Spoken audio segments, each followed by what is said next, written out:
Hi all, నమస్కారం. నా పేరు సంతోష్. ఈ వీడియో చేయడానికి ముఖ్య ఉద్దేశం కారణం రీసెంట్గా జరుగుతున్న సైబర్ అటాక్స్, సైబర్ క్రిమినల్స్ వల్ల కొత్త డిఫరెంట్ టైప్ ఆఫ్ టెక్నిక్స్ అంటారు. రీసెంట్గా వస్తున్న ఫోన్ కాల్, నాకే జరిగిన ఒక ఫోన్ కాల్ వచ్చింది. ఇట్లా ఫెడెక్స్ నుంచి కొరియర్ వచ్చింది, మీరు డబ్బులు కట్టలేదు, డబ్బులు కడితే మీ ఫెడెక్స్ ఆ కొరియర్ వస్తుందని చెప్పేసి నాకు ఫోన్ కాల్ వచ్చింది. అది automated voice message. Automated voice మెసేజ్లో ఇలా చెప్తారు, ఏంటి అంటే, you got a FedEx courier and if you want that FedEx courier to be delivered, kindly please approach on number 0, or if you want to speak with our customer care, kindly please press 9 అంటుంది. 9 మనం button నొక్కితే ఒక person contact అవుతాడు. అతను ఏమీ మాట్లాడు, he will just cut off the call. అతను call cut చేస్తాడు. కాల్ కట్ చేసిన దాని తర్వాత మీకు సపరేట్ నెంబర్ నుంచి ఒక కాల్ వస్తుంది.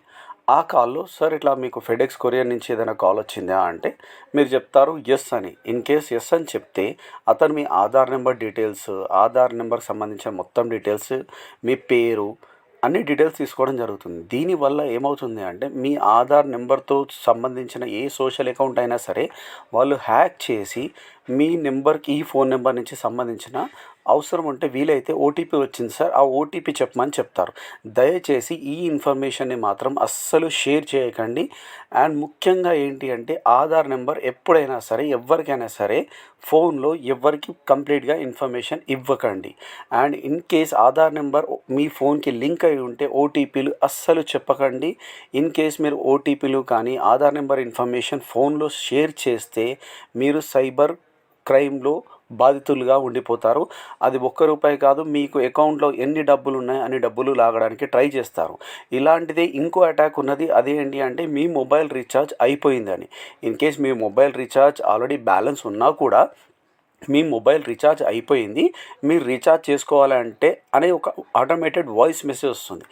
అది కూడా సేమ్ ప్రాసెస్. ఆటోమేటెడ్ వాయిస్ మెసేజ్లో 0 నొక్కితే మళ్ళీ వినొచ్చు, 9 నొక్కితే కస్టమర్ కేర్కి సంప్రదించవచ్చు అని చెప్పేసి ఉంటుంది. అది 9 నొక్కితే మళ్ళీ కస్టమర్ కేర్ అతను మాట్లాడేసి with in fractions of second he will cut the call. Again you will get a call stating that to reveal your Aadhaar number to confirm whether you are the same person.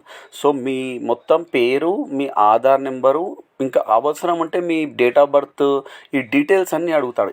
దయచేసి మీ Aadhaar number details కానీ మీ phone నెంబర్తో link అయిన Aadhaar details share చేయకండి. In case వాళ్ళు ఏమైనా OTP పంపించినా సరే అవన్నీ షేర్ చేయకండి. ఫెడెక్స్ ఏ కొరియర్ కానీ డైరెక్ట్గా మిమ్మల్ని ఆధార్ నెంబర్తో సంప్రదించి అడగరు. అలాగే ఏ ప్లాన్ అయినా సరే, జియో కానీ, ఎయిర్టెల్ కానీ, ఏ కనెక్షన్ అయినా, ఏ నెట్వర్క్ అయినా సరే ఆటోమేటిక్గా వాళ్ళు కాల్ చేసి మనం రీఛార్జ్ చేసుకోమని అడగరు. మనకు అవసరం ఉంటే మనం స్టోర్కి వెళ్ళి రీఛార్జ్ చేసుకోవచ్చు, ఆన్లైన్లో రీఛార్జ్ చేసుకోవచ్చు. అలాగే ఇలాంటి చాలా స్కామ్స్, చాలా అటాకర్స్, సైబర్ క్రైమ్స్ చాలా ఎక్కువ అవుతున్నాయి. దాంట్లో అప్రమత్తంగా ఉండండి. ఇంకా రీసెంట్గా జరిగిన అటాక్లో ఏంది అంటే, నేను అన్ఫార్చునేట్గా ఆఫీస్కి లేట్ అయిపోతున్నాను, నా దగ్గర ఊబర్కి డబ్బులు పే చేయడానికి లేవు, కొంచెం నాకు ఫార్వర్డ్ చేయండి అని చెప్పేసి ఒక ఫేక్ ఈమెయిల్ ఐడి లేదా ఫేక్ ఫోన్ నెంబర్తో మెసేజ్ పంపించడం కూడా జరుగుతుంది. సో కన్ఫర్మ్ చేసుకోండి అది సేమా కాదా అని. లేకపోతే సైబర్ నేరగాళ్ళకి మనమే బాధితులం అవుతాము. ఇది తెలిసిన వాళ్ళు కానీ తెలియని వాళ్ళు కానీ దయచేసి షేర్ చేయండి. షేర్ చేయడంలో తప్పేం లేదు. ఎందుకంటే అది తెలియని వాళ్ళు ఏం చేస్తారు, ఆ ఫెడెక్స్ కొరియర్ ఏదో అనుకుంటారు, ఎల్ఈడి టీవీయో ఏదో చెప్తారు. ఆ ఇన్ఫర్మేషన్ అంతా రాంగ్ ఇన్ఫర్మేషన్ అండి.